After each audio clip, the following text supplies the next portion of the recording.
ಭಾರತ್ ಮಾತಾ ಕಿ ಬರಲಿಲ್ಲ. ಭಾರತ್ ಮಾತಾ ಕಿ ಪ್ರಪ್ರಥಮವಾಗಿ ವಾಗ್ದೇವಿಯ ಪಾದಾರವಿಂದಗಳಿಗೆ ಹಣಮಣೆದು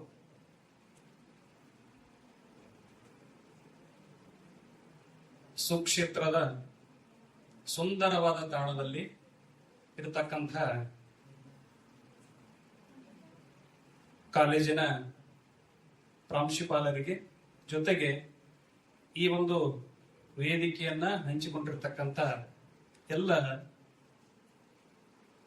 ಪ್ರೊಫೆಸರ್ಗಳಿಗೆ ಹಾಗೂ ನನ್ನ ಎಲ್ಲ ಭವ್ಯ ಭಾರತದ ಕನಸು ಹೊತ್ತು ಆ ಸಾಕಾರ ಕ್ರಿಯೆಗೆ ಹೆಗಲು ಕೊಟ್ಟತಕ್ಕಂತಹ ಭಾವಿ ಭಾರತದ ಪ್ರಜೆಗಳೇ ಹಾಗೂ ಮುದ್ದು ವಿದ್ಯಾರ್ಥಿಗಳೇ ಹಾಗೂ ಎಲ್ಲ ಗಣ್ಯರಿಗೆ ಮತ್ತೊಮ್ಮೆ ವಿಶ್ವ ಯೋಗ ದಿನಾಚರಣೆ ಶುಭಾಶಯಗಳನ್ನ ಸಮರ್ಪಿಸ್ತಾ, ಈಗಾಗಲೇ ಪ್ರಾಸ್ತಾವಿಕದಲ್ಲಿ ಅನಿಸಿಕೆಯಲ್ಲಿ ಯೋಗ ಗೀತೆಯಲ್ಲಿ ಯೋಗದ ಕುರಿತಾಗಿ ಸಾಕಷ್ಟು ಮಾಹಿತಿಯನ್ನ ನಮ್ಮ ಕಾಲೇಜಿನ ಪ್ರೊಫೆಸರ್ಗಳು ಹಂಚಿಕೊಂಡ್ರು. ಬಹಳ ಸಂತೋಷದ ವಿಷಯ. ಬಹುಶಃ ನಮ್ಮೊಂದು ಅರ್ಧ ಕೆಲಸ ಅಲ್ಲಿ ಕಡಿಮೆ ಆಯಿತು. ದೇಹವ ದಂಡಿಸದೆ ಕರ್ಣಗಳ ಖಂಡಿಸದೆ ಉಂಡುಂಡು ಹೋಗಲಿಕ್ಕೆ ಸ್ವರ್ಗವೇದನ್ನು ವೇಷಿಯಾಳುಗಳೇ ಸರ್ವಜ್ಞ ಅಂತ ಹೇಳಿ ಸರ್ವಜ್ಞವರು ಆಗಿನ ಕಾಲದಲ್ಲಿ ಹೇಳಿದ್ದಾರೆ.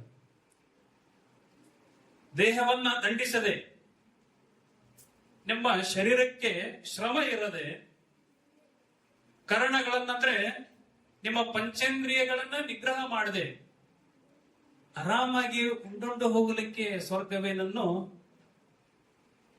ವೇಷ ಆಡ್ತಾ ಇಲ್ಲ. ಅಲ್ಲಿ ಧರ್ಮಾತ್ಮ ಇದ್ದಾನೆ, ಅಲ್ಲಿ ಭ್ರಷ್ಟಾಚಾರ ಆಗುವುದಿಲ್ಲ. ಅರ್ಥ ಆಯ್ತು ಅನ್ಕೋತೀನಿ. ದೇಹವನ್ನ ದಂಡಿಸಲೇಬೇಕು. ಹಾಗಾದ್ರೆ ಏನ್ ಮಾಡಬೇಕು? ಕಾಯಕ ಮಾಡಬೇಕು ಹಾಗೂ ಯೋಗ ಮಾಡಬೇಕು. ಕಾಯಕವನ್ನ ಒಂದು ದೃಷ್ಟಿಕೋನದಲ್ಲಿ ಅಳೆಯುವುದಾದ್ರೆ ಈಗಾಗಲೇ ಬಸವಾದಿ ಪ್ರಬಂಧರು ಅದರ ಬಗ್ಗೆ ಬಹಳ ಚೆನ್ನಾಗಿ ಹೇಳ್ತಾರೆ. ಇನ್ನು ಯೋಗದ ಬಗ್ಗೆ ಹೇಳ್ಬೇಕಾದ್ರೆ ಯೋಗ ಶಬ್ದಶಃ ಅರ್ಥ ಅಂದ್ರೆ ಜೋಡಿಸುವುದು. ಈಗಾಗಲೇ ನಮ್ಮ ಕನ್ನಡ ಪ್ರೊಫೆಸರ್ ಹೇಳಿದ್ರು ಅನ್ಸುತ್ತೆ. ಮನಸ್ಸು ಮತ್ತು ದೇಹವನ್ನ ಜೋಡಿಸುವುದು ಇದು ಒಂದು ಆಯಾಮ. ಆದ್ರೆ ಇನ್ನೊಂದು ಆಯಾಮದಲ್ಲಿ ನಮ್ಮನ್ನ ಪ್ರಕೃತಿಗೆ ಜೋಡಿಸುವುದು. ಬಹಳ ಅದ್ಭುತವಾಗಿ ಯೋಗಾಸನಗಳನ್ನು ಮಾಡಿದ್ದಾರೆ. ನಮ್ಮ ಹಿಸ್ಟ್ರಿ ಪ್ರೊಫೆಸರ್ ಹೇಳಿದ್ರು, ಅದು ಆಮೆ ಬಗ್ಗೆ ಹೇಳಿದಾಗ ಕೂರ್ಮಾಸನ ಅಂತ ಹೇಳಿ ಬರ್ತದೆ ಯೋಗದಲ್ಲಿ. ಆಮೆ ಬಹಳ ನಿಧಾನವಾಗಿ ಉಸಿರಾಟ ಮಾಡುವುದರಿಂದ ಅದಕ್ಕೆ ಬಹಳ ಆಯುಷ್ಯ. ಉಸಿರನ್ನ ಆ ಪ್ರಮಾಣದಲ್ಲಿ ಹಿಡಿದಿಟ್ಟುಕೊಳ್ತಕ್ಕಂತಹ ಶಕ್ತಿ ಬೆಳೆದಿರುತ್ತದೆ. ಒಂದು ಕ್ಷಣ ನೀವು ವಿಚಾರ ಮಾಡಿ ನೋಡ್ರಿ, ಯಾವ ಪ್ರಾಣಿಗಳು ಬಹಳ ವೇಗ ಉಸಿರಾಟ ವ್ಯಕ್ತಪಡಿಸ್ತಾವ ಅವುಗಳಿಗೆ ಆಯುಷ್ಯ ಕಡಿಮೆ. ನಾನೇನು ವಿಜ್ಞಾನಿ ಅಲ್ಲ, ಸುಮ್ಮನೆ ವಿಚಾರ ಮಾಡಿ ನೋಡ್ರಿ. ಒಂದೊಂದು ಜೀವಿಗೆ ಒಂದೊಂದು ತರನಾಗಿ ಶಕ್ತಿ ಕೊಟ್ಟಿದ್ದಾನೆ ದೇವರು. ಆ ಜೀವಿಗಳ ಪ್ರಮುಖ ಗುಣಲಕ್ಷಣಗಳನ್ನ ವಿವೇಕವುಳ್ಳ ಮಾನವರು ನಾವು ಅಳವಡಿಸಿಕೊಳ್ಳಿ ಅಂತ ಹೇಳಿ ಪತಂಜಲಿಯವರು ಈ ಒಂದು ಯೋಗ ಅಂತಕ್ಕಂತ ಶಾಸ್ತ್ರವನ್ನ ನಮಗ್ ಕೊಟ್ಟರು. ಆ ಶಾಸ್ತ್ರವನ್ನ ಭಾರತ ವಿಶ್ವಕ್ಕೆ ಕೊಡ್ತು. 2014ರಲ್ಲಿ ಪ್ರಧಾನಮಂತ್ರಿಗಳಾದಂತ ನರೇಂದ್ರ ಮೋದಿ ಅವರು ವಿಶ್ವಸಂಸ್ಥೆಯಲ್ಲಿ ಇದನ್ನ ವ್ಯಕ್ತಪಡಿಸ್ತಾರೆ. ಬಹಳ ವಿಶೇಷ ಅಂದ್ರೆ ಆಗಿನ ಅವಧಿಯಲ್ಲಿರ್ತಕ್ಕಂಥ 177 ರಾಷ್ಟ್ರಗಳು ಇದನ್ನ ಸ್ವೀಕಾರ ಮಾಡ್ತವೆ. ಭಾರತ ವಿಶ್ವಗುರು ಅನ್ಲಿಕ್ಕೆ ಯಾವುದೇ ಅಭ್ಯಂತರ ಇಲ್ಲ ಎಂದು ರಾಷ್ಟ್ರಕ್ಕ ಯೋಗ ಅಂತಕ್ಕಂಥ ಶಿಕ್ಷಣ ಭಾರತದಿಂದ ಹೋಗ್ತಾ ಇದೆ. ನಾನು ಕೂಡ ಸಹಯೋಗ ಶಿಕ್ಷಕ ತರಬೇತಿಯನ್ನ ಹರಿದ್ವಾರ ಮುನಿಗಳಿಂದ ಪಡೆದಂತ ಒಂದು ನೆನಪನ್ನ ತಮ್ಮ ಕಡೆಯಿಂದ ತಮ್ಮ ಮುಂದೆ ಹಂಚಿಕೊಳ್ತಾ ಇದ್ದೀನಿ.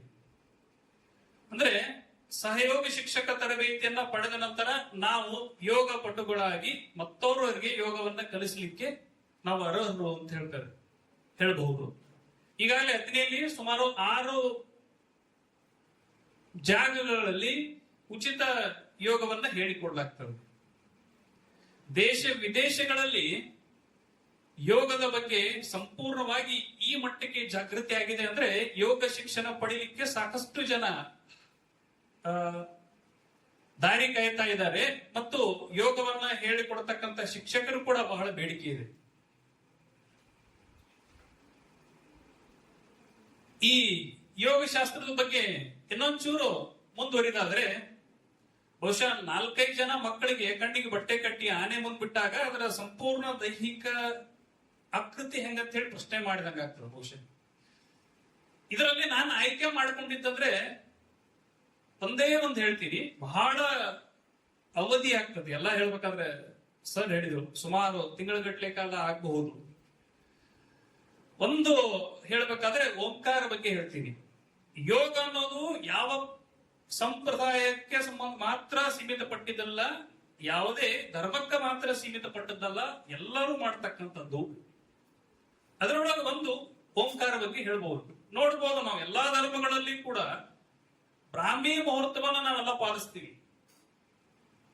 ಅಂದ್ರೆ ಸೂರ್ಯೋದಯಕ್ಕಿಂತ ಮುಂಚೆ 3:47 ಸಮಥಿಂಗ್ ನೋಡಿರ್ಬೇಕಾರ ಯಾವುದೇ ಧರ್ಮದವರಿರ್ಲಿ ಪ್ರಾರ್ಥನೆ ಅಂತಕ್ಕಂಥದ್ದು ಅದೇ ಅವಧಿಯಲ್ಲಿ ಮಾಡ್ತಾರೆ. ಬಟ್ಟೆಗಳು ಎಲ್ಲ ನಮಗೆ ಬೇರೆ ಆಗಿರ್ಬೋದು, ಮಾನಸಿಕ ಸ್ಥಿತಿ ಪ್ರಜ್ಞೆ ಒಂದೇ ಐತೆ ಅಂತಕ್ಕಂಥ ಉದಾಹರಣೆ ನಮ್ದು. ಪ್ರತಿಯೊಬ್ಬರು ಕೂಡ ನಾವು ಸೂರ್ಯೋದಯಕ್ಕಿಂತ ಮುಂಚೆನೆ ಆರಾಧನೆ ಮಾಡ್ತೀವಿ. Here is a hidden science, ಅಲ್ಲೊಂದು ವಿಜ್ಞಾನ ಇದೆ.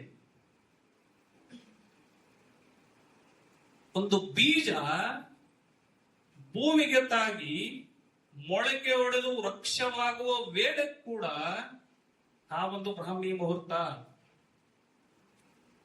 ಪ್ರಕೃತಿಯಲ್ಲಿ ವಿಸ್ಮಯಗಳಾಗ್ತಕ್ಕಂತಹ ಅವಧಿ ಅದು. ಆ ಹೊತ್ತಿನಲ್ಲಿ ಪ್ರಾರ್ಥನೆ ಮಾಡ್ತೀವಿ, ಯೋಗಾಸನ ಮಾಡ್ತೀವಿ, ಆಟಗಳನ್ನ ಆಡ್ತೀವಿ. ಅದು ದೇಹಕ್ಕೆ ಶಕ್ತಿ ಕೊಡೋದಲ್ಲದೆ ಮನಸ್ಸಿಗೆ ಒಂದು ಸದೃಢತೆ ನೀಡುತ್ತದೆ.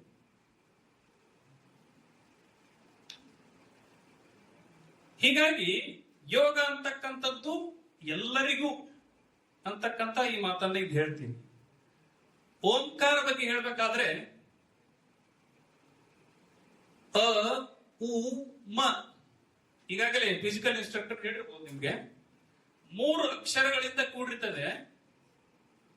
ನಾವಿಯಿಂದ ಶುರುವಾಗಿ ಕಂಠಕ್ಕೆ ಬಂದು ದೀರ್ಘ ಶ್ವಾಸದ ಮುಖಾಂತರ ಹೊರ ಹೋಗ್ತಕ್ಕಂಥ ಒಂದು ಧ್ವನಿ. ಇದರಲ್ಲಿ ಎಂತ ಪಾಸಿಟಿವ್ ವೈಬ್ರೇಷನ್ ಇದೆ, ವೇದಿಕೆಯಲ್ಲಿ ನಾನ್ ಮಾತ್ರ ಹೇಳ್ತಾ ಇಲ್ಲ, ತಾವೆಲ್ಲ ನಂಬಬಹುದು. ನಾಸಾ, ವಿಶ್ವದ ಪ್ರಸಿದ್ಧ ಬಾಹ್ಯಾಕಾಶ ಸಂಶೋಧನಾ ಕೇಂದ್ರದವರು ಒಂದು ಸಂಶೋಧನೆ ಮಾಡಿ ಒಂದು ವಿಷಯವನ್ನ ಹೊರಗಾಕಿದ್ರು. ಸೂರ್ಯನಿಂದ ಹೊರ ಹೋಗ್ತಕ್ಕಂತ ಕಿರಣವನ್ನ ಮಾನವನ ಕಿವಿಗೆ ಕೇಳುವಂತೆ ಆ ಒಂದು ಡೆಸಿಬಲ್ ವೈಬ್ರೇಷನ್ ಅಲ್ಲಿ ಆ ಒಂದು ಧ್ವನಿಯನ್ನ ಮಾನವನ ಕಿವಿ ಕೇಳಬೇಕು, ಆ ತರ ಪರಿವರ್ತಿತ ಮಾಡಿದ್ರು. ಆ ಹೊರ ಹೋಗ್ತಕ್ಕಂತ ಕಿರಣದ ಧ್ವನಿ ಹೆಂಗ್ ಬರ್ತಾ ಇತ್ತಂದ್ರ ಓಂ ಅಂತ ಹೇಳಿ ಬರ್ತಾ ಇತ್ತು.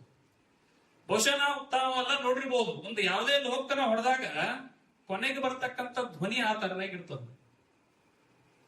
ಏನಿದೆ ಇದರಲ್ಲಿ ಅಂದ್ರ ಶರೀರವನ್ನ ಸಂಪೂರ್ಣವಾಗಿ ಕಂಪಿಸ್ತದೆ ಆ ಧ್ವನಿ. ಅದರಿಂದ ನಿಮ್ಮ ಸರ್ವ ಚಯಾಪಚಯ ಕ್ರಿಯೆಗಳು ಪ್ರಚೋದನೆಗಳು ಕೊಡ್ತವೆ, ಮನಸ್ಸು ನಿರಾಳವಾಗ್ತದೆ, ದೇಹಕ್ಕೆ ಪುಷ್ಟಿ ಬರ್ತದೆ. ಅದರಿಂದ ನಿಮಗೆ ಧಾರಣ ಶಕ್ತಿ ಹೆಚ್ಚಾಗ್ತದೆ. ವಿದ್ಯಾರ್ಥಿಗಳನ್ನ ಹೆಚ್ಚಾಗಿ ಅಳವಡಿಕೆ ಮಾಡ್ಕೋಬೇಕು. ಧಾರಣ ಶಕ್ತಿ ಹೆಚ್ಚಾಗ್ತದೆ. ಓದಿದ್ದ ಜಾಸ್ತಿ ನೆನಪಿಡ್ತೀವಿ. ಅದಕ್ಕ ಶಿಕ್ಷಕರು ಹೇಳ್ತಿರ್ತಾರ ಮೇಲೆ ಮೇಲೆ ಅಂದ್ರೆ ನಸಿಕ್ನಾಗ ಓದದ್ ಬರ್ರಿ ಅಂತ ಹೇಳಿ. ಓಂಕಾರ ಮಾಡ್ತಕ್ಕಂಥದ್ದನ್ನ ನಾವೆಲ್ಲ ಬಹಳ ಅದಕ್ಕೇನು ಬಹಳ ಪದ್ಧತಿಗಳಂತ ಹೇಳೇನಿಲ್ಲ.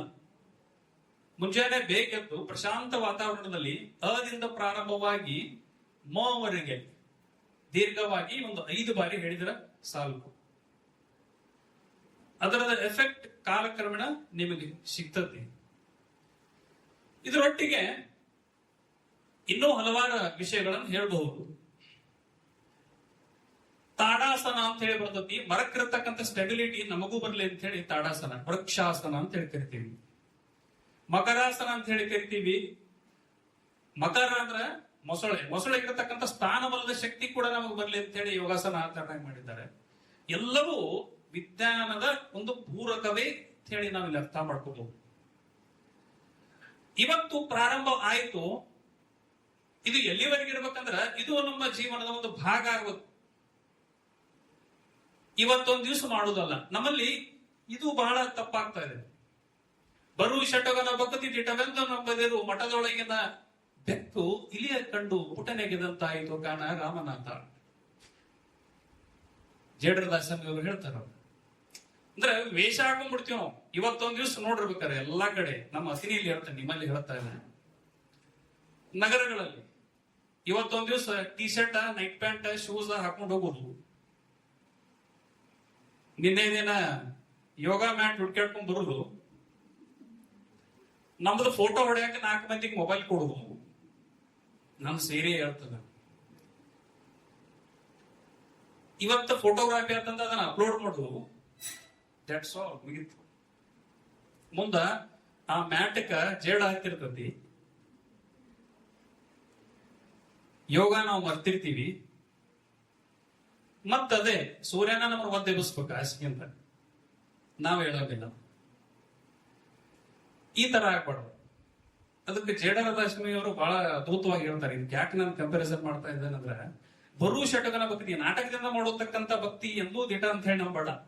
ಅದ್ ಹೆಂಗಂದ್ರ ಮಠದೊಳಗಿರ್ತಕ್ಕಂತ ಮಠದೊಳಗೊಂದು ಬೆಕ್ಕ ಸಾಕಿರ್ತಾರ. ಅದಕ್ಕೂ ಹಾಕ್ತಕ್ಕಂತ ಯೂನಿಫಾರ್ಮ್ ಹಾಕಿರ್ತಾರ. ಮಠದೊಳಗಿರ್ತಕ್ಕಂದ್ರೆ ಮಠದ ಸಂಸ್ಕಾರ ಇರ್ತಂತ ಹೇಳಿ ಅನ್ಕೊಂಡಿರ್ತೀವಿ ನಾವಲ್ಲ. ಅದ ಅದಕ್ಕೆ ಎಷ್ಟು ವಿಭೂತಿ ಹೆಚ್ಚರು ಇಲ್ಲಿ ನೋಡ್ರೆ ಮತ್ತದ ನೆಗೆಯುದ. ಹಂಗಾಗಿ ನಿಮ್ಮ ಕರಣಗಳನ್ನ ಖಂಡಿಸಬೇಕಿಲ್ಲ, ನಿಗ್ರಹಕ್ಕೆ ಒಳಪಡಿಸಬೇಕವನ್ನ ಅಂತಕ್ಕಂಥದ್ದ ವಿಷಯವನ್ನ ನಾನು ನಿಮ್ಮೊಂದು ಇಲ್ಲಿ ಹೇಳ್ತೀನಿ. ವಿಶೇಷವಾಗಿ ಇಲ್ಲಿ ನಿಮ್ಮ ಕಾಲೇಜಿನಲ್ಲಿ ಒಂದು ಥೀಮನ್ನ ಹೇಳಿದಾರ, ಯೋಗ ಫಾರ್ ವುಮನ್ ಎಂಪವರ್ಮೆಂಟ್ ಅಂತ ಹೇಳಿ. ನಾನು ಇನ್ನೊಂದು ಆಯಾಮನ್ನ ಇಲ್ಲಿ ಪ್ರಸ್ತುತಪಡಿಸಲೇಬೇಕು. ಯೋಗ ಫಾರ್ ವುಮನ್ ಎಂಪವರ್ಮೆಂಟ್. ನಾವು ಮಾಡತಕ್ಕಂತ ಯೋಗ ಯಾರಿಗೆ ಡೆಡಿಕೇಟ್ ಮಾಡ್ತಾ ಇದೀವಿ ಅಂದ್ರೆ ಸ್ತ್ರೀ ಶಕ್ತಿಗೆ. ಫೆಮಿನಿಸಂ ಅಂತಕ್ಕಂಥದ್ದು ಸ್ತ್ರೀ ಶಕ್ತಿ, ಸ್ತ್ರೀ ಸಶಕ್ತೀಕರಣ ಅಂತಕ್ಕಂಥದ್ದು ಎಷ್ಟು ನೋವಿನಿಂದ ಅದು ಬಂತಂದ್ರೆ, ನೀವೆಲ್ಲರೂ ಆಂಗ್ಲ ಸಾಹಿತ್ಯ ಓದ್ಬೇಕಾದ್ರೆ ಒಂದು ಹೆಸರು ಕೇಳಿರ್ತೀರಿ, ಜಾರ್ಜ್ ಇಲಿಯಟ್. ಕೇಳಿದ್ರಲ್ಲ, ಜಾರ್ಜ್ ಇಲಿಯಟ್. ಒಂದು ವಿಷಯ ಪ್ರಸಕ್ತವಾಗಿ ನಡೀತಕ್ಕಂಥ ವಿದ್ಯಮಾನಗಳ ಮೇಲೆ ವಿಮರ್ಶಾತ್ಮಕವಾಗಿ, ಬಹುಶಃ ಒಬ್ಬ ಮಹಿಳೆಯ ಸ್ವಾತಂತ್ರ್ಯ ಕುರಿತಾಗಿ ವಿಷಯಗಳು ಬರ್ತಾ ಇದ್ವು ಅವಾಗ. The time of 17th century ಇರಬಹುದು. ಜನ ಅದನ್ನ ಯಾವ ಪ್ರಮಾಣದಲ್ಲಿ ಕುಗ್ಗಿಸ್ಲಿಕ್ಕೆ ಹೊರಟಿದ್ದಾರೆ ಅಂದ್ರೆ, ಯಾರು ಇದನ್ನ ಬರೆದವರು ಅಂತೇಳಿ ಆ ಪಾಪ ಮಹಿಳೆ ಏನ್ ಮಾಡ್ತಾ ಇದ್ದಂದ್ರ, ಒಂದು ಅಂಕಣವನ್ನು ಬರೆದು ಒಂದು ಪೋಸ್ಟ್ ಬಾಕ್ಸ್ ನಲ್ಲಿ ಅವಳ ಅಡ್ರೆಸ್ ಕೊಡದೆ ಆ ಪೋಸ್ಟ್ ಬಾಕ್ಸ್ ನಲ್ಲಿ ಹಾಕ್ಬೇಕು. ಅದನ್ನ ಸುದ್ದಿ ಪತ್ರಿಕೆಗಳು ಹೊರಡಿಸ್ಬೇಕು. ಯಾರೊಬ್ರು ಮಹಿಳೆ ಇಷ್ಟು ಕಟುವಾಗಿ ವಿಮರ್ಶೆ ಮಾಡ್ತಾ ಇದ್ದಾಳೆ ಅಂತ ಹೇಳಿ ಸಮಾಜ ದೂಷಿಸ್ತಾ ಇತ್ತು. ಅದಕ್ಕ ಜಾರ್ಜ್ ಇಲಿಯಟ್ ಅನ್ನೋದು ಬಹುಶಃ ನಮಗೇನು ಅನ್ಸತಿ, ಇದು ಪುರುಷ ಹೆಸರಿರ್ಬೋದು ಅಂತೇಳಿ. ಅದಕ್ಕೆ ಅವಳು ಏನ್ ಮಾಡಿದಂದ್ರೆ, ಅವಳ ಜ್ಞಾನವನ್ನ ಯಾರು ಪುರಸ್ಕಾರ ಮಾಡದಿದ್ದಕ್ಕೆ ತನ್ನ ಪೆನ್ನಿನ ಹೆಸರು ಜಾರ್ಜ್ ಇಲಿಯಟ್ ಅಂತೇಳಿ ಅವಳ ಪೆನ್, ಅವಳ ಹೆಸರಿಟ್ಟಾಗ ಎಲ್ಲ ಕಡೆ ಅವಳ ಅಂಕಣಗಳ ಪುರಸ್ಕಾರ ಆಗ್ತಾ ಹೋಯ್ತು. ಅವಳ ಭಾಷೆಗೆ ಒಂದು ಅರ್ಥ ಬಂತು. ಅವಳ ವಿಮರ್ಶೆಗೆ ಸಾಕಷ್ಟು ಜನ ಅಭಿಮಾನಿಗಳು ದುಮ್ಮಾನ ಹೊರಟರು. ಅವಳ ನಿಜವಾದ ಹೆಸರು ಗೂಗಲ್ ನಲ್ಲಿ ಮಾತ್ರ ಹುಡಿ ನೋಡ್ಬೇಕು ಈಗಾದ್ರೂ ಕೂಡ. ಮೇರಿ ಅನಾ ಇವ್ಯಾನ್ಸ್ ಅಂತಕ್ಕಂಥದ್ದು ಒಂಥರ ಖುಷಿ ಅವಳ ಜ್ಞಾನದ ಬಗ್ಗೆ, ಏನೊಂಥರ ಬಹಳ ದುಃಖ. ಏನಪ್ಪ ಸ್ತ್ರೀ ಸ್ವಾತಂತ್ರ್ಯ ಈ ಮಟ್ಟಕ್ಕೆ ಪಾತಾಳಕ್ಕೆ ಹೋಗೈತಿ ಅಂತ ಹೇಳ. ಅದೇ ತರನಾಗಿ 1792ದಲ್ಲಿ ಮೇರಿ ವಾಲ್ಸ್ಟರ್ ಕ್ರಾಫ್ಟ್ ಅಂತಕ್ಕಂಥ ಒಂದು ಬುಕ್ ಬರೀತಾಳೆ, ವಿಂಡಿಕೇಶನ್ ಆಫ್ ರೈಟ್ಸ್ ಅಂತ ಹೇಳಿ. ಮಹಿಳೆಯರ ಸ್ವಾತಂತ್ರ್ಯ ಕುರಿತಾಗಿ ಅವಳ ಅಂತರಾತ್ಮದಲ್ಲಿರ್ತಕ್ಕಂಥ ಪ್ರಶ್ನೆಗಳನ್ನ ಪ್ರಸ್ತುತಪಡಿಸ್ತಾಳೆ. ಫೆಮಿನಿಸಂ ಬಗ್ಗೆ ಒಂದು ಅವಳ ಧ್ಯೇಯವನ್ನ ಕೊಡ್ತಾಳೆ. ಬಹಳ ವಿಶ್ವದಲ್ಲಿ ಪ್ರಸ್ತುತವಾಗ್ತದ ವಿಷಯ. ಆದ್ರೆ ನಮಗೊಂದು ಹೆಮ್ಮೆ ಇರಬೇಕು, ಅದ ಟೈಮ್ ಆಫ್ 1680 1680ರಾಗ ನಮ್ಮ ಭಾರತದ, ನಮ್ಮ ಕರ್ನಾಟಕದ ಸಂಚಿ ಹೊನ್ನಮ್ಮ ಪ್ರಶ್ನೆ ಮಾಡಿದ್ಲು. ಚಿಕ್ಕ ದೇವರಾಜ ಒಡೆಯರನ ಒಂದು ಆಸ್ಥಾನದ ಕವಿಯಿತ್ರಿ ಸಂಚಿ ಹೊನ್ನಮ್ಮ. ಅವಳ ಹದಿಬದೆಯ ಧರ್ಮ ಅಂತಕ್ಕಂತ ಪುಸ್ತಕದಲ್ಲಿ ಹೇಳ್ತಾಳೆ, ಪೆಣ್ಣಲ್ಲವೇ ತಮ್ಮನ್ನೆಲ್ಲ ಪಡೆದ ತಾಯಿ, ಪೆಣ್ಣಲ್ಲವೇ ತಮ್ಮನ್ನೆಲ್ಲ ಪೊರೆದವಳು, ಪೆಣ್ಣು ಪೆಣ್ಣಂದೇಕೆ ಬೀಳುಗಳಿವರು ಕಂಡು ಕಾಣದ ಗಾವಲಿರು. ಪೆಣ್ಣು ಅಂದ್ರೆ ಪೇ ಇಲ್ಲಿ ಉಚ್ಚಾರ ಹೇ ಅಂತ ಹೇಳಿ ತಿಳ್ಕೋಬೇಕು. ಹೆಣ್ಣು ಹೆಣ್ಣು ಮಾತ್ರ, ಹೆಣ್ಣು ತಾನೇ ತಮ್ಮನ್ನೆಲ್ಲ ಜನನ ನೀಡಿದವಳು, ಹೆಣ್ಣಲ್ಲವೇ ತಮ್ಮನ್ನೆಲ್ಲ ಸಾಕಿ ಸಲುಹಿದವಳು. ಯಾಕೆ ಹೆಣ್ಣು ಹೆಣ್ಣು ಅಂತ ಹೇಳಿ ನಮ್ಮನ್ನ ಈ ಮಟ್ಟಕ್ಕೆ ನೋಡ್ತೀರಿ, ಕಣ್ಣು ಕಾವಲು ಇರ್ತಕ್ಕಂಥ ಗಾವಲಿಗರು ಅಂತ ಹೇಳಿ ಹೇಳ್ತಾರೆ. ಫೆಮಿನಿಸಮ್ ಅನ್ನ ಅಷ್ಟು ಸ್ಟ್ರಾಂಗ್ ಆಗಿ 1680ರಾಗ ಹೇಳ್ತಾಳೆ ಸಂಚಿ ಹೊನ್ನಮ್ಮ. ಬಹುಶಃ ಈ ಸ್ತ್ರೀವಾದ ಅಂತಕ್ಕಂಥದ್ದು ಅವಾಗಿನಿಂದ ಈ ಒಂದು ಪೈಪೋಟಿಯಲ್ಲಿ ಬಂತು ಅಂತ ಹೇಳ್ಬೋದು. ಯಾಕೆ ನಾವನ್ನ ಅದನ್ನ ಸಾಮಾನ್ಯವಾಗಿ ಈ ಮಟ್ಟಕ್ಕೆ ಈಗ ಆಚರಣೆ ಮಾಡತಕ್ಕಂಥ ಪರಿಸ್ಥಿತಿ ಬಂತಂದ್ರೆ ನೋಡಿರ್ಬೋದು ಈ ಎಲ್ಲಾ ವಿದ್ಯಮಾನಗಳನ್ನು. ಯಾಕೆ ನಾವು ಹೆಣ್ಣಿಗೆ ಗೌರವ ಕೊಡ್ಬೇಕಂದ್ರ ಕರ್ತೃತ್ವ, ನೇತೃತ್ವ, ಮಾತೃತ್ವ ಅಂತ ಹೇಳಿ 3 ಗುಣಗಳು ಹೆಣ್ಣಿಗೆ. ಕರ್ತೃತ್ವ ಅಂದ್ರೆ ಕರ್ತೃ, ಕ್ರಿಯೇಟಿವ್, ಸೃಷ್ಟಿ ಮಾಡತಕ್ಕಂಥ ಶಕ್ತಿ ಐತಿ, ಸೃಜನಶೀಲತೆ ಐತಿ. ನೇತೃತ್ವ ಅಂದ್ರೆ ಬದ್ಧತೆ, ಜವಾಬ್ದಾರಿ, ಸರ್ವ ಕೆಲಸಗಳನ್ನು ನೇತೃತ್ವ ವಹಿಸ್ತಾಳ. ಮಾತೃತ್ವ ಅಂದ್ರೆ ನಮ್ಗೆಲ್ಲ ಗೊತ್ತಿರ್ಬೋದು, ಪ್ರತಿ ಜೀವಿಗೂ ಹೆಣ್ಣು ಮಾತ್ರ ತಾಯಿ. ಒಂದು ಲೆಕ್ಕದಲ್ಲಿ ನಾನು ಬಹಳ ಒಂದು ಸಣ್ಣದ ಒಂದು ಬಹಳ ಒಂದು 12ರಿಂದ 13 ಸಾಲದ ಒಂದು ಸಣ್ಣದ ನಾನೊಂದು ಕೋಟ್ ಮಾಡಿದ್ರೆ ಬಹಳ ವೈರಲ್ ಆಗಿರ್ತದೋ.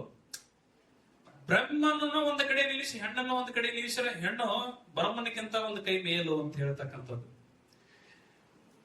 ನಮ್ಮ ಪುರಾಣ ಪ್ರವಚನದಲ್ಲಿ ಬ್ರಹ್ಮ ಸೃಷ್ಟಿಕರ್ತ ಅಂತ ಹೇಳ್ತೀವಿ, ಹೆಣ್ಣು ಕೂಡ ಸೃಷ್ಟಿಕರ್ತ, ಹೌದಲ್ವೇ? ಹಾಗೆ 3 ಗುಣಗಳನ್ನು ಹೊಂದಿರತಕ್ಕಂತ ಏಕೈಕೆ ಹೆಣ್ಣು ಅಂತ ಹೇಳ್ಬೋದು. ಜೊತೆಗೆ ಕೆಲವೊಂದು ನಾವು ಮಹಿಳಾ ಸಾಧಕಿಯರನ್ನ ಇಲ್ಲಿ ಗುರುತು ಮಾಡ್ಬೇಕಾದ್ರೆ ತಾವೆಲ್ಲಿ ಸಿಗದಿರತಕ್ಕಂಥ ಕೆಲವು ಅಂಶಗಳನ್ನ ನಾನು ಇಲ್ಲಿ ಹೊತ್ತು ತಂದಿದ್ದೀನಿ. ಒಂದು, ಸೀತಾಬಾಯಿ ತಿಮ್ಸಾನಿ. ಯಾರಾದ್ರೂ ಹೆಸರು ಕೇಳಿದ್ರೆ ದಯಮಾಡಿ ಕೈ ಎತ್ತಬಹುದು. ಸೀತಾಬಾಯಿ ತಿಮ್ಸಾನಿ ಇಲ್ಲಲ್ಲ? ಸೀತಾಬಾಯಿ ತಿಮ್ಸಾನಿ ಮೂಲತಃ ಮುಧೋಳದವಳು. ಮಹಾತ್ಮ ಗಾಂಧೀಜಿಯವರು ಇಲ್ಲೇ ವಿಜಯಪುರಕ್ಕೆ ಸ್ವಾತಂತ್ರ್ಯ ಚಳವಳಿ ಕುರಿತಾಗಿ ಬಂದಾಗ, ಸಂಘಟನೆಗೆ ಬಂದಾಗ, ಆ ತಾಯಿ ಮಹಾತ್ಮ ಗಾಂಧೀಜಿಯವರಿಗೆ ಭೇಟಿ ಆಗ್ಬೇಕಂತ ಹೇಳಿ ಬಂದಿರ್ತಾರೆ. ಸ್ವಾತಂತ್ರ್ಯ ಹೋರಾಟ ಅಂದ್ರೆ ಸುಮ್ಮನೆ ಅಲ್ಲ. ಈ ಒಂದು ಕಾರ್ಯಕ್ರಮ ಮಾಡ್ಬೇಕಾದ್ರೆ ಒಂದಿಷ್ಟು ಹಣ ವೆಚ್ಚ ಆಗಿರ್ತದೆ. ಸ್ವಾತಂತ್ರ್ಯ ಹೋರಾಟ ಆಗ್ಬೇಕಾದ್ರೆ ಒಂದಿಷ್ಟು ಆರ್ಥಿಕವಾಗಿ ನಮಗೆ ಸಹಾಯ ಆಗ್ಬೇಕಾಗಿರ್ತಕ್ಕಂಥ ವ್ಯವಸ್ಥೆ ಆಗ್ಬೇಕಾಗಿತ್ತು. ಆ ಸೀತಾಬಾಯಿ ತಿಮ್ಸಾನಿ ಅಂತಕ್ಕಂಥ ಮಹಿಳೆ ತನ್ನ ಪತಿ ಜೊತೆ ಬಂದಿರ್ತಾಳ. ಬಂದಾಗ ತನ್ನ ಕೈಯಲ್ಲಿ ಹಾಕಿರ್ತಕ್ಕಂತಹ ಬಂಗಾರದ ಬಳೆಗಳನ್ನ ಎತ್ಬಿಟ್ಟು ಬಾಪೂಜಿ ಕೈ ಕೊಡ್ತಾಳ. ಅಪ್ಪಾಜಿ ಬಳೆ ಇಟ್ಟುಕೊಳ್ಳಿ. ಇದ್ಯಾಕಮ್ಮ ಕೇಳ್ತಾರ. ಅಲ್ಲ, ಸ್ವಾತಂತ್ರ್ಯ ಹೋರಾಟಕ್ಕೆ ಇಳಿದಿರಿ ನೀವು, ಸಾಕಷ್ಟು ಆರ್ಥಿಕ ಅಡಚಣೆಗಳು ಅದಾವು. ಆ ಅಡಚಣೆ ನೀಗಲಿಕ್ಕೆ ಒಂದು ಚೂರು ನಂದು ಸಹಾಯ ಇದ್ರೆ ಸಾಕು ಅಂತ ಹೇಳಿ ತಾಯಿ ತನ್ನ ಕೈಯಲ್ಲಿರ್ತಕ್ಕಂಥ ಬಂಗಾರದ ಬಳೆಗಳನ್ನು ಬಿಚ್ಚಿಕೊಟ್ಟು ಇದನ್ನ ಇನ್ನೊಂದು ಚೂರು ಮುಂದುವರಿಸಿದಾಗ ಗೋಕಾಕ್ ಹತ್ರ ಯಾದವಾಡಲ್ಲಿ ಒಂದು ಸ್ವತಂತ್ರ ಚಳವಳಿ ಆಗ್ತತಿ. ಆ ಚಳವಳಿಯಲ್ಲಿ ಬಹಳ ದೊಡ್ಡ ಪಾತ್ರ ಈ ತಾಯಿಗಿರ್ತದೆ. ಅವಾಗ ಬ್ರಿಟಿಷ್ ಅಧಿಕಾರಿಗಳು ಇವಳನ್ನ ಬಂಧಿಸ್ತಾರೆ. ಅವಾಗ ಕಂಕುಳಲ್ಲಿ ಬರೀ 10 ತಿಂಗಳ ಮಗು ಇರ್ತದೆ. ಇನ್ನು ಆ ಮಗುನ ಹೊತ್ಕೊಂಡು ಇಲ್ಲೇ ಬೆಳಗಾವದ ಇಂದಲಗ ಜೈಲೊಳಗೆ ಜೈಲು ವಾಸ ಅನುಭವಿಸ್ತಾಳೆ. ಕೊನೆಗೆ ಬ್ರಿಟಿಷ್ ಅಧಿಕಾರಿ ಒಂದು ಆ ಕಷ್ಟ ನೋಡದೆ ಒಂದು ಷರತ್ತನ್ನ ಹಾಕ್ತಾನ, ಕ್ಷಮಾಪಣಾ ಪತ್ರ ಕೊಟ್ಟು ಬಿಡುತ್ತಾಯಿ, ನೀನ್ ಬಿಟ್ಟು ಬಿಡ್ತೀವಿ ಅಂತ ಹೇಳಿ. ಸಾಧ್ಯವೇ ಇಲ್ಲ ಅಂತ. ಕೃಷ್ಣ ಬೆಳೆದಂಗ ನನ್ನ ಮಗನೂ ಕೂಡ ಜೈಲಿನಲ್ಲಿ ಬೆಳೆಸ್ತಾನ, ಹೊರತು ಕ್ಷಮಾಪಣಾ ಪತ್ರವನ್ನ ನಿಮಗೆ ಕೊಡಲಾರೆ ಅಂತ ಹೇಳ್ತಾರೆ. ಇಂಥ ದಿಟ್ಟು ಮಹಿಳೆಯರು ಬಹಳ ದೂರಲ್ಲ, ಇಲ್ಲೇ ಮುಧೋಳದಲ್ಲಿ ಅವಳು ಊರು. ಆಮೇಲೆ ಅವಳ ಸಮಾಧಿಯನ್ನ ನೀವು ನೋಡ್ತಂದ್ರ ಈಗ ಸಮೀಪದ ಮಂಟೂರಲ್ಲಿ. ಎರಡನೇದಾಗಿ ಸಿಂಧು ತಾಯಿ, ಈ ಹೆಸರು ಕೇಳಬಹುದು. ಸದ್ಯಕ್ಕೆ ಈ ಹೆಸರು ಪ್ರಸ್ತುತ ಇದೆ. ನಮ್ಮ ಮನಸ್ಥಿತಿ ಹೆಂಗಾಗೈತೆ ಅಂದ್ರ ವೇದಿಕೆಗೆ ಬಂದ್ರ ಮಾತ್ರ ಅವ್ರ ಹೆಸರು ನಮ್ಗೆ ಗೊತ್ತಾಗ. ಯಾವಾಗ ಈ ತಾಯಿಗೆ ಪದ್ಮಶ್ರೀ ಪ್ರಶಸ್ತಿ ಸಿಕ್ತದೋ ಅವಾಗ ಮಾತ್ರ ಸಿಂಧು ತಾಯಿ, ಅಲ್ಲಿವರೆಗೂ ಗೊತ್ತೇ ಇಲ್ಲ. ಬಹುಶಃ ಈ ತಾಯಿಗೆ ಬರ್ತಕ್ಕಂಥ ಕಷ್ಟ ಇನ್ ಯಾವ ಹೆಣ್ಮಗಳಿಗೆ ಬಂದಿಲ್ಲ ಅನ್ಬಹುದು. ಸಿಂಧು ತಾಯಿ 9 ವರ್ಷದಾಗ 32 ವರ್ಷದ ಯುವಕನಿಗೆ ಮದುವೆ ಮಾಡಿ ಕೊಡ್ತಾರೆ.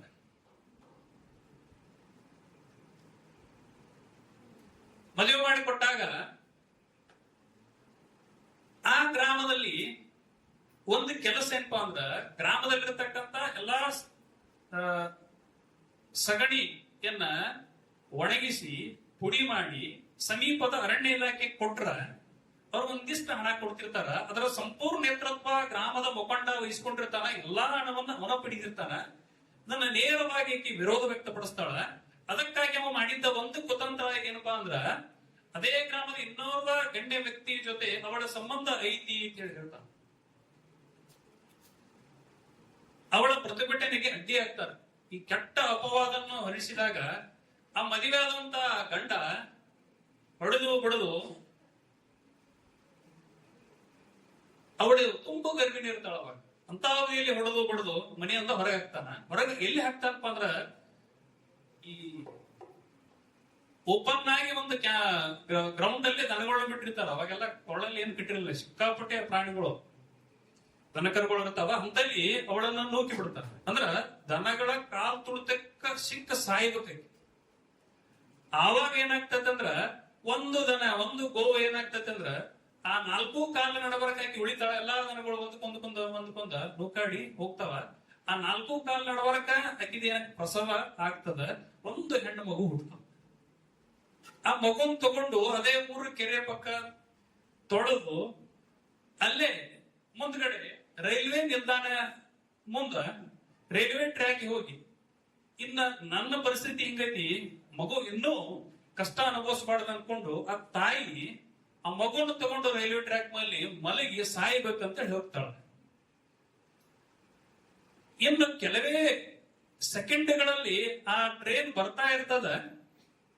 ಜೋರಾದ ಅಳು ಧ್ವನಿ, ನರಕಯಾತನೆ. ಆ ಅಳು ಧ್ವನಿ ಕೇಳಿ ಎದ್ದು ಕೂಡ್ತಾಳ.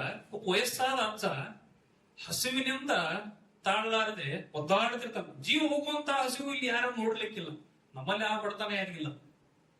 ಜೀವ ಹೋಗ್ತದೆ ಅನ್ಬೇಕ. ಆ ಪ್ರಮಾಣದ ಹಸಿವು ನೋಡಿ, ಚೀರಾಟ್ ನೋಡಿ ಹೇಳ್ತಾಳೆ. ಎದ್ದಾಗ ಕೇಳ್ತಾಳ, ಹಸಿವು ಆಗಿ ಈ ತರ ಆಗೈತಿ ಅಂತಕ್ಕಂಥದ್ದು ಮನಗಂಡು, ಇರ್ಲಿ ನನಗೆ ದೇವರು ಕೊಟ್ಟಿದ್ದಾನೆ, ಕೆಲವೊಂದಿಷ್ಟು ದಿವಸ ಆದ್ರೂ ಈ ಹಸಿವನ್ನು ನೀಗಿಸ್ತಕ್ಕಂಥದ್ದು ಏನಾದ್ರೂ ಕೆಲಸ ಮಾಡೋಣ ಅನ್ಕೊಂಡು ಅಲ್ಲೇ ರೈಲ್ವೆ ನಿಲ್ದಾಣಗಳಲ್ಲಿ ಭಿಕ್ಷೆ ಬೇಡಿ ಆ ಅಜ್ಜನಿಗೆ ಊಟ ಮಾಡಿಸ್ತಾಳ. ಅಲ್ಲೇ ಇರ್ತಕ್ಕಂಥ ಅನಾಥ ಮಕ್ಕಳಿಗೆ ಶಿಕ್ಷಣ ಕೊಡಿಸೋದ್ರ ಜೊತೆ ಭಿಕ್ಷೆ ಬೇಡಿ ಆ ಮಕ್ಕಳಿಗೆ ಪೋಷಣೆ ಮಾಡ್ತಾಳ. ಇಂದಿಗೆ ಆ ತಾಯಿ ಇಲ್ಲ, ಆದ್ರೆ 1400 ಮಕ್ಕಳು ಆ ತಾಯಿಗೆ. ಅಂದ್ರೆ ಆ ತಾಯಿ ಪೋಷಿಸ್ತಕ್ಕಂತಹ ಎಲ್ಲರ ಅನಾಥರಿಗೂ ಕೂಡ ಆಕೆ ಮಕ್ಕಳು ಅಂತ ಹೇಳಿ ಕರಿತಾ ಇದ್ದು. ಆ ಮಕ್ಕಳಿಗೆ ಮದುವೆ ಮಾಡಿ ಕೊಟ್ಟಾಳ. 2 ಮೂಲ 4 ಜನ ಅಳಿಯಂದ್ರ ಕರಿತಿರ್ತಾಳ ಆಕಿ. ಮುನ್ನೋಡ್ದ 4 ಜನ ಮಕ್ಕಳದಾರ, ವೈದ್ಯರದಾರ, ವಿಜ್ಞಾನಿಗಳದಾರ, ಸ್ಪರ್ಧಾತ್ಮಕ ಪರೀಕ್ಷೆ ಬರೋದು ಒಳ್ಳೆ ಸ್ಥಾನದಲ್ಲಿ ಇದ್ದವ್ರದಾರ. ಯಾವಾಗ ಆಕಿನ ಗುರುತಿಸ್ತಕ್ಕಂತ ಪ್ರಕ್ರಿಯೆ ಆಯ್ತಂದ್ರ ಪದ್ಮಶ್ರೀ ಪ್ರಶಸ್ತಿ ಒಳಗ ಸಿಂಧು ತಾಯಿ ಆಗ್ತದ. ಅಲ್ಲಿವರೆಗೆ ಆಕಿ ಭಿಕ್ಷಕಿ. ಎಷ್ಟು ಘೋರವಾದಂತಹ ಪರಿಕಲ್ಪನೆ ಅನ್ಕೊಳ್ತೀವಿ ನಾವು. ಯಾಕೆ ಒಂದು ಹೆಣ್ಣು ಈ ಪ್ರಮಾಣದ ಶಿಕ್ಷೆ ಅನುಭವಿಸ್ಬೇಕು? ಅದೇ ತರನಾಗಿ ಈ ಸಾವಿತ್ರಿಬಾಯಿ ಫುಲೆ ಅವ್ರದ್ದು ಗೊತ್ತಿರಬಹುದು. ಭಾರತದ ಮೊದಲ ಮಹಿಳಾ ಶಿಕ್ಷಕಿ. ಅವಳು ಪಾಠ ಮಾಡ್ತೇನೆ ಅಂತೇಳಿ ಹೋಗ್ಬೇಕಾದ್ರೆ ಬೀದಿಯಲ್ಲಿ ನಿಂತ್ಕೊಂಡು ಸಗಣಿಯ ಉಂಡೆಗಳನ್ನ ಎಸ್ತಾ ಇದ್ರಂತ. ಆಲ್ರೆಡಿ ಇನ್ನೊಂದು ಸೀರೆಯನ್ನ ಆಕಿ ಬ್ಯಾಗ್ ನಲ್ಲಿ ಇಟ್ಕೊಂಡು ಹೋಗ್ತಾ ಇದ್ದು. ಒಬ್ಬ ಮಹಿಳೆ ಶಿಕ್ಷಕಿ ಆಗ್ಬೇಕಾದ್ರೆ ಅಷ್ಟು ತುಚ್ಛವಾಗಿ ನೋಡ್ಬೇಕಾ? ಹಾಗೆ ಆನಂದಿಬಾಯಿ ಭಾರತದ ಮೊದಲ ಮಹಿಳಾ ವೈದ್ಯೆ. ಇವಳ ಪರಿಸ್ಥಿತಿ ಕೂಡ ಹಾಗೆ. ಎಲ್ಲಿವರೆಗೆ ಇದು? ಸದ್ಯಕ್ಕೆ ಒಂದಿಷ್ಟು ನಾವು ಒಂದು ಲೆಕ್ಕಕ್ಕೆ ನೋಡಬಹುದು. ಮಹಿಳೆಯರಿಗೆ ಮೀಸಲಾತಿ ಕೊಡಲಾಯಿತು. ಅದೇ ತರನಾಗಿ ಅವರು ಅದನ್ನ ಸದುಪಯೋಗ ಪಡಿಸಿಕೊಂಡು ರಾಷ್ಟ್ರದ ಉನ್ನತ ಹುದ್ದೆಯೊಳಗದಾರ. ಪ್ರಸ್ತುತ ರಾಷ್ಟ್ರಪತಿಗಳು ಕೂಡ ಅವರದಾರ. ನಮಗೆಲ್ಲ ಹೆಮ್ಮೆ ತರ್ತಕ್ಕಂಥ ವಿಚಾರ. ಹಂಗಂದ ಮಾತ್ರಕ್ಕೆ ನಮ್ಮ ದೇಶದಲ್ಲಿ ಹೆಣ್ಮಕ್ಳನ್ನ ಈ ಮಟ್ಟಿಗೆ ನೋಡ್ಕೋತಿದ್ದೀವಿ ಅಂತಕ್ಕಂಥದ್ದು ಏನಿಲ್ಲ. ಬಹಳ ಪೂಜ್ಯವಾಗಿ ನೋಡ್ತಕ್ಕಂಥದ್ದ ದೇಶ ಭಾರತ ಎಂಬುದು. ಸ್ವತಃ ಭಾರತ ಮಾತೇನೆ ಹೆಣ್ಣು. ಭಾರತ ಪ್ರಭು ಯಾವಾಗ ಅಂದಿಲ್ಲ ನಾವು, ಭಾರತ ಮಾತೆ. ಭಾರತವನ್ನ ಪೂಜನೆಯ ನೋಡ್ತ. ಹಂಗಂದ ಮಾತ್ರಕ್ಕೆ ಹೆಣ್ಮಕ್ಳನ್ನ ನಾವು ಪೂಜನೆಯನ್ನ ನೋಡ್ಲಿ ಅಂತ ಹೇಳಿ ಮಾಡಿಲ್ಲ. ಹುಟ್ಟಿನಿಂದ ಅವರು ಕೂಡ ಶಿವರು ಅದಾರ. ರಾಣಿ ಕೃಪಾದೇವಿ ಬಗ್ಗೆ ನೀವೆಲ್ಲರೂ ಕೇಳಿರಬಹುದು. ಜಗತ್ತನ್ನ ಆಳುತ್ತೇನಂತ ಹೇಳಿ ಬಂದವ ಯಾರ? ಅಲೆಕ್ಸಾಂಡರ್. 2 ಆಯಾಮಗಳಲ್ಲಿ ನೋಡ್ಬೋದು ಅವನ ಸೋಲನ್ನ. ಒಂದು, ಅವನಿಗೆ ಯುದ್ಧ ನಿರಸ ಆಗಿತ್ತು. ಎಲ್ಲಾ ಸೈನ್ಯಾಧಿಪತಿಗಳು ಎಲ್ಲ ಸೋತಿದ್ರು, ಸಾಕಾಗಿತ್ತು. ಆದ್ರ ಆ ಭಾರತಕ್ಕ ಗೆಲ್ಲಬೇಕು ಅಂತ ಹೇಳಿ ಬಂದವನಿಗೆ ಮೊಟ್ಟ ಮೊದಲನೇದಾಗಿ ಅಡ್ಡೆಯಾಗಿ ನಿಂತವಂದ್ರ ಸಣ್ಣ ಅರಸ ರಾಣಿ ಕೃಪಾದೇವಿ. ಅವಳ ಮಿಶ್ರ ಲೋಹದ ಒಂದು ಬರ್ಚಿ ಇಟ್ಟಕ್ಕ ಅವನಿಗೆ ಗ್ಯಾಂಗ್ರೀನ್ ಆಗ್ತದೆ. ಕಾಸ್ ಆಫ್ ದ ಡೆತ್ ಒಳಗ ನಾವು ನೋಡಿದಾಗ ಗ್ಯಾಂಗ್ರೀನ್ ಆಗಿ ಸತ್ತದ್ದನ್ನ ನೋಡ್ತೀವಿ. ರಾಣಿ ಕೃಪಾದೇವಿ ಅನ್ನಿಸ್ತಾಳೆ. ಜಗತ್ತನ್ನ ಗೆಲ್ತ ಅಂತ ಹೇಳಿ ಬಂದ ಅಲೆಕ್ಸಾಂಡರ್. ಪತಿಯನ್ನ ಕಳೆದುಕೊಂಡಿರ್ತಕ್ಕಂಥ ಚೆನ್ನಮ್ಮ ಯಾವುದೇ ಮೂಲೆಯಲ್ಲಿ ಕೂಡ್ಲಿಲ್ಲ. ಕಚ್ಚೆ ಹಾಕಿ ಕುದುರೆ ಏರಿ ನಾಡನ್ನ ರಕ್ಷಣೆ ಮಾಡಿದ್ನಂತ ಹೇಳಿದ್ದು. ಯಾವ ಪ್ರಮಾಣದ ಕ್ಷಾತ್ರ ಪರಂಪರೆ ಕೂಡ ನಮ್ಮಲ್ಲಿ ಹೆಣ್ಮಕ್ಳಲ್ಲಿ ಐತಿ ಅನ್ನೋದನ್ನ ಇಲ್ಲಿ ನಾವು ಗಮನಿಸಬಹುದು. ಜೊತೆಗೆ ಸ್ವಾಮಿ ವಿವೇಕಾನಂದರ ಒಂದು ಸ್ವಾರಸ್ಯ ಸಣ್ಣ ಕತೆ ನೆನಪಾಗ್ತದೆ. ಬ್ರಿಟಿಷ್ ಅಧಿಕಾರಿಗಳು ಸ್ವಾಮಿ ವಿವೇಕಾನಂದರು ಕೇಳ್ತಾರೆ, ಸ್ವಾಮೀಜಿ ಯಾಕೆ ವುಮೆನ್ ಎಂಪವರ್ಮೆಂಟ್ ಒಂದು ಉದಾಹರಣೆ ಅನ್ಬಹುದು, ಯಾಕೆ ನಿಮ್ಮಲ್ಲೆಲ್ಲ ಅಷ್ಟು ಹಿಂಜರಿಕೆ ಇದೆ? ಸ್ವಾಮಿ ವಿವೇಕಾನಂದ್ರ ಏನ್ ಹಿಂಜರಿಕೆ ಕೇಳಿದ. ಅಲ್ಲ, ಸಾಮಾನ್ಯವಾಗಿ ನಾವು ಮಾತಾಡ್ಬೇಕಾದ್ರೆ ಅಲ್ಲಿ ಏನ್ ಪದ್ಧತಿ ಅಂದ್ರೆ ಹಗ್ ಮಾಡಿಬಿಟ್ಟ ಮಾತಾಡೋದು, ಆಲಿಂಗನ ನಮಸ್ಕಾರ. ಅಲ್ಲಿ ನಿಮ್ಮಲ್ಲಿ ಹೀಗೆ ಪ್ರತಿಯೊಬ್ರು ನಿಮ್ಮಲ್ಲಿ ಹೆಣ್ಮಕ್ಳು ಹಿಂಜರಿತಾರ. ಅದಕ್ಕ ಎಲ್ಲರಿಗೂ ಬರೀ ನಾವು ನಮಸ್ಕಾರ ಮಾಡ್ಬೇಕು, ಎಷ್ಟು ಹಿಂದುಳಿದ್ರಿ ಅಂತ ಹೇಳಿ ಆ ಲೆಕ್ಕಕ್ಕೆ ಸ್ವಾಮಿ ವಿವೇಕಾನಂದ ಅವರನ್ನ ಬ್ರಿಟಿಷ್ ಅಧಿಕಾರಿ ಕೇಳ್ತಾರೆ. ಸ್ವಾಮಿ ವಿವೇಕಾನಂದ ಒಂದು ಉತ್ತರ ಕೊಡ್ತಾರೆ, ಬಹಳ ಚೆನ್ನಾಗಿರೋ ಉತ್ತರ. ಅಲ್ಲಪ್ಪ, ನಿಮ್ಮಲ್ಲಿ ಬಹಳ ಪ್ರಮುಖರು ಯಾರು? ಅವರಲ್ಲಿ ಪ್ರಮುಖರು ಯಾರು? ರಾಣಿ ವಿಕ್ಟೋರಿಯಾ. ಯಾರು? ರಾಣಿ ವಿಕ್ಟೋರಿಯಾ. ಹಾಗಾದ್ರ ರಾಣಿ ವಿಕ್ಟೋರಿಯಾಗೆ ನೀವೆಲ್ಲ ಆಲಿಂಗನ ಮಾಡೋದ್ರ ಮುಖಾಂತರ ನಮಸ್ಕಾರ ಮಾಡ್ತೀರೇನು ಕೇಳ್ತಾರ. ಇಲ್ಲ, ಅದೇಕಾಗುತ್ತೆ, ಅವಳು ರಾಣಿ. ಹಾಗೆಯೇ ಭಾರತದಲ್ಲಿ ಜನಿಸಿರತಕ್ಕಂತ ಪ್ರತಿ ಮಹಿಳೆಯು ಕೂಡ ನಮ್ಮಲ್ಲಿ ರಾಣಿ. ಅದಕ್ಕಾಗಿ ಅವಳನ್ನ ನಾವು ನಮಸ್ಕರಿಸಿಯೇ ಪುರಸ್ಕರಿಸ್ತೀವಿ ಅಂತಕ್ಕಂಥದ್ದು ಹೇಳ್ತಾ ಇರ್ತೀವಿ. ಅದೇ ತರನಾಗಿ ಬಸವಣ್ಣವರ ಅನುಭವ ಮಂಟಪದಲ್ಲಿ ನೋಡ್ರಿ ಸಾಕಷ್ಟು ಶಿವಶರಣೀಯರು ಇದ್ರು. ನಮ್ಮಲ್ಲಿ ಆ ಮಟ್ಟಕ್ಕೆ ನೋಡ್ಕೊಂಡಿವಿ. ಅದೇ ರೀತಿ ಸದ್ಬಳಕೆ ಕೂಡ ಆಗಿದೆ. ಈಗ ಶಿಕ್ಷಣಕ್ಕಾಗಿ ಯಾವ ಹೆಣ್ಮಕ್ಳು ಈಗ ಮುಂದೆ ಹೆಚ್ಚುವರಿ ಶಿಕ್ಷಣಕ್ಕಾಗಿ ಬೇರೆಯವ್ರಿಗೆ ಕಳಿಸ್ಲಿಕ್ಕೆ ಅಡ್ಡಿ ಏನಿಲ್ಲ ಪಾಲಕರಿಗೆ. ವುಮೆನ್ ಎಂಪವರ್ಮೆಂಟ್ ಇದೊಂದು ಸಣ್ಣದ ಸಭಾಭವನ ಸಾಕು. ಹೆಚ್ಚಾಗಿರ್ತಕ್ಕಂಥ ಸಂಖ್ಯೆ ನಮ್ಮಲ್ಲಿ ಹೆಣ್ಣುಮಕ್ಕಳದಾಗ. ಹೌದಲ್ಲ? ಬಹುಶಃ ಇನ್ನೊಂದು ವರ್ಷದಾಗ 4 ವರ್ಷ ಆಗ್ತೀವಿ ಅನಿಸ್ತದೆ. ನಾವು ಮುಗಿಸಿ ಎಲ್ಲಾ ಕ್ಲಾಸ್ ನಲ್ಲಿ ಇರೇಲಿ ಸರ್, ಪ್ರತಿ ಕ್ಲಾಸ್ ನಲ್ಲಿ ನಮ್ಮಲ್ಲಾದ್ರೂ ರೀ ಪಟ್ಟ ಸಂಖ್ಯೆ ನೋಡಿದಾಗ ಹೆಣ್ಣು ಮಕ್ಕಳು ದಾಖಲಾತಿನೇ ಹೆಚ್ಚದಿ. ಏನ್ ಗಂಡ್ಮಕ್ಳು ಹುಟ್ಟುವರ ಅಂತ ಹೇಳಿ ಗೊತ್ತಾಗುವಂತ, ಹೆಣ್ಮಕ್ಳು ಗಂಡ್ಮಕ್ಳು ಶಾಲೆನ ಕಲಿವಾರ ಅಂತ ಹೇಳಿ ಗೊತ್ತಾಗುವಂತ. ಮತ್ತೆ ಬುದ್ಧಿವಂತರಲ್ಲಿ ಬಂದಾಗ ನ್ಯೂಸ್ ಪೇಪರ್ ಓದಂಗಿಲ್ಲ. ಈ ಬಾರಿ ಹೆಣ್ಣು ಮಕ್ಕಳದೇ ಮೇಲುಗೈ. ಹೌದಲ್ಲ? ವುಮನ್ ಎಂಪವರ್ಮೆಂಟ್ ಆಗ್ತಾ ಇದೆ. ಆದ್ರೆ ಇದೊಂದು ಸಾಲ ಎಲ್ಲರೂ ನೆನ್ಪಿಟ್ಟುಕೊಳ್ಳಿ. ಎಲ್ಲಿ ತಪ್ತಾ ಇದೀವಿ ಅಂದ್ರೆ ಇದೊಂದು ಸಾಲ ಎಲ್ಲರ ಕಡೆ ಎಲ್ಲರೂ ನೆನ್ಪಿಟ್ಟುಕೊಳ್ಳಿ. ಒಂಟಿ ಹೆಣ್ಣು ಅವಕಾಶವಲ್ಲ, ಅದೊಂದು ಜವಾಬ್ದಾರಿ.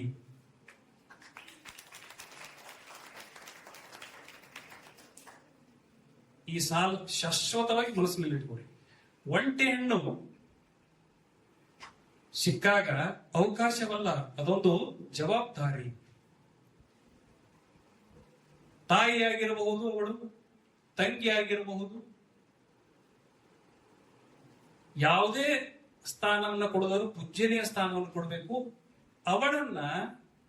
ಅವಳ ಕುಟುಂಬಕ್ಕೆ ಒಪ್ಪಿಸ್ತಕ್ಕಂಥ ಮನಸ್ಥಿತಿ ನಮ್ಮಲ್ಲಿ ಬೆಳಿಬೇಕು.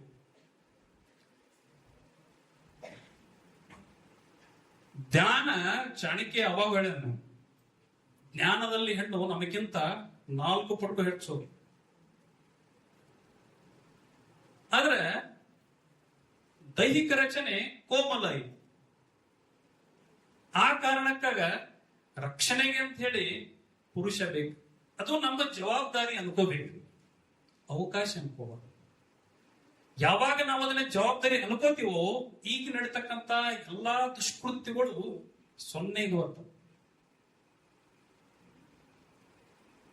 ಅದನ್ನ ನಾವು ನೀವೆಲ್ಲರೂ ಪಾಲಿಸ್ತೀವಿ ಅಂತ ಹೇಳಿ ಈ ಸಂದರ್ಭದಲ್ಲಿ ಹೇಳ್ತೀವಿ.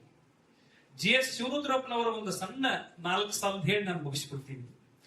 ಆಕಾಶದ ನೀಲಿಯಲ್ಲಿ ಚಂದ್ರ ತಾರೆ ತೊಟ್ಟಿಲಲ್ಲಿ ಬೆಳಕವಿಟ್ಟು ತೂಗಿದಾಕೆ ನಿನಗೆ ಬೇರೆ ಹೆಸರು ಬೇಕೆ, ಸ್ತ್ರೀ ಅಂದರೆ ಎಷ್ಟೇ ಸಾಕು. ಏನು ಅದ್ಭುತವಾಗಿ ಬರ್ತದೆ.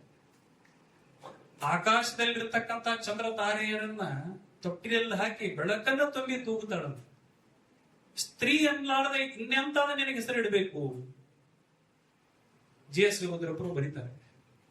ಅಂತ ಮನುಕುಲದ ಒಡತಿಗೆ ಕಾರಣವಾದಂತಹ ಸ್ತ್ರೀ ಶಕ್ತಿಯನ್ನ ಸ್ಮರಣೆ ಮಾಡಿಕೊಂಡು ಈ ಒಂದು ಸುಂದರ ಕಾರ್ಯಕ್ರಮಕ್ಕೆ ನನ್ನನ್ನ ಆಹ್ವಾನ ಮಾಡಿದ್ರಿ. ಬಹುಶಃ ನಾ ಸರ್ ಬಹಳ ಸತ್ಯ ಹೇಳ್ತಿದ್ವಿ, ಗಜಗಳ ಮುಂದ ಅಜೇಯದ ಶಕ್ತಿ ತೋರಿಸ್ಬೇಕಂತ ಹೇಳಿ. ನಾವೇನ್ ಡಾಕ್ಟರು ಅಲ್ಲ, ಪ್ರೊಫೆಸರ್ ಅಲ್ಲ, ಏನು ಅಲ್ಲ, ಸಣ್ಣ ಶಿಕ್ಷಕರು. ಸೊ ಇದು ಬಹಳ ದೊಡ್ಡ ವೇದಿಕೆ ಅನ್ಕೋತೀನಿ. ಇಲ್ಲಿಯವರಿಗೆ ಕರೆಸಿ ಪ್ರೋತ್ಸಾಹ ನೀಡತಕ್ಕಂತ ಮಿತ್ರರು ಆದಂತಹ ಮಂಡಳಿ ಸರ್ ಆಗಿರ್ಬಹುದು, ನಮ್ಮ ಎಲ್ಲ ಸಹೋದರಿ ಪ್ರೊಫೆಸರ್ ಆಗಿರಬಹುದು, ಹಾಗೂ ಮುದ್ದು